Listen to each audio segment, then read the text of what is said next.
Hi, this is Bob Hunt again, and I'm going to show you the new Jamboxx Pro and some great new features that the Jamboxx team has come up with. It's my understanding they've got some other options besides what I'm going to talk about in the inputs to control different functions within the Jamboxx.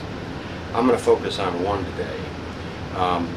I've set up a switch on the Jamboxx to control presets or instrument changes within the Pro Suite software. All we need to do this is a switch connected to this 1/8" stereo plug, utilizing the tip and the sleeve, not the center. That is connected to some type of switch that is just merely an on-off momentary type switch. In this case, I put one together that uses a tactile switch out of an old mouse.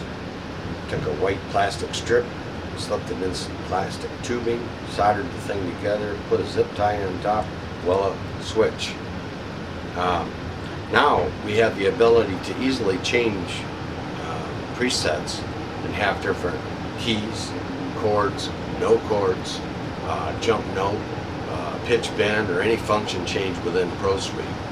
I put together a small switch like this to be able to do this, but there are all kinds of options available.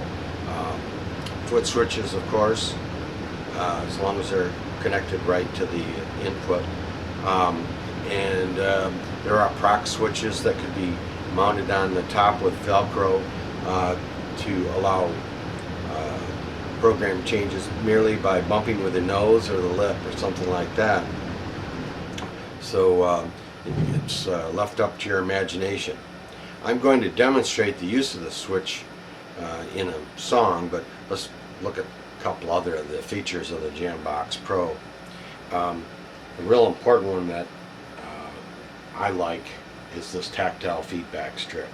There are 3 different ones that come with the Jamboxx Pro, and this one is a 10 position that matches the 10 positions of a harmonica diatonic scale.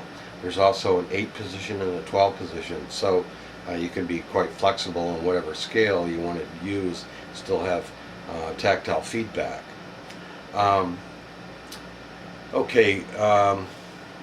These snap on and snap off. I'm not going to do that because it takes a little bit to get them aligned, and I primarily am going to use this 10 position scale.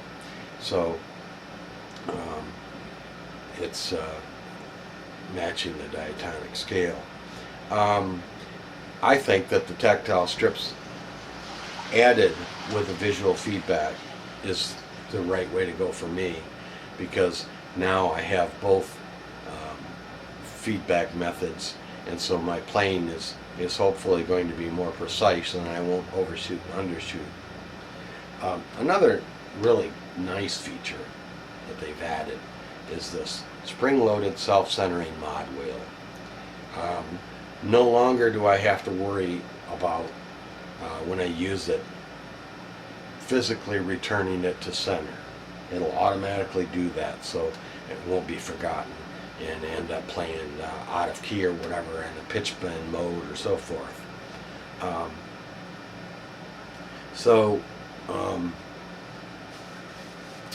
Before I start playing, I want to talk a little bit about the presets. And there's some really nice presets built in to the Jamboxx Pro Suite software. And they should keep you plenty busy for quite a while. But there's another level that we can take this thing to.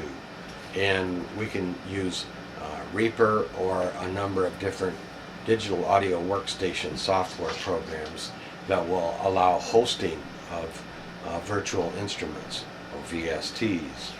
And now within Reaper we can control the volume, we can volume leveling, so that we don't have big changes between patches. Also we can add effects like reverb, and we can layer the tracks together to make very interesting sounds. I won't go into the setup of this thing because Dave Whalen has a video on the Jamboxx site that is terrific at walking you through the setup process. However, I will just show you that I have set up 4 tracks in Reaper. 1, 2, 3, 4, and we have the switch software down here in this corner, and I'm utilizing 4 of the 5 switches, 1, 2, 3, 4, and within Pro Suite I'm using 4 of the 5 slots for the MIDI inputs, and they correspond together. Now as I flip the switch, if you might be able to see this here, we can control not only the instruments within Pro Suite, but we can also control which patches are selected in Reaper, so that we can have whatever instrument we want. I use sample tank, but you can use sample modeling instruments and Wivy or the Wallander instruments. There's all kinds of options in that. All right. Just to explain a little bit what's going to happen in the song.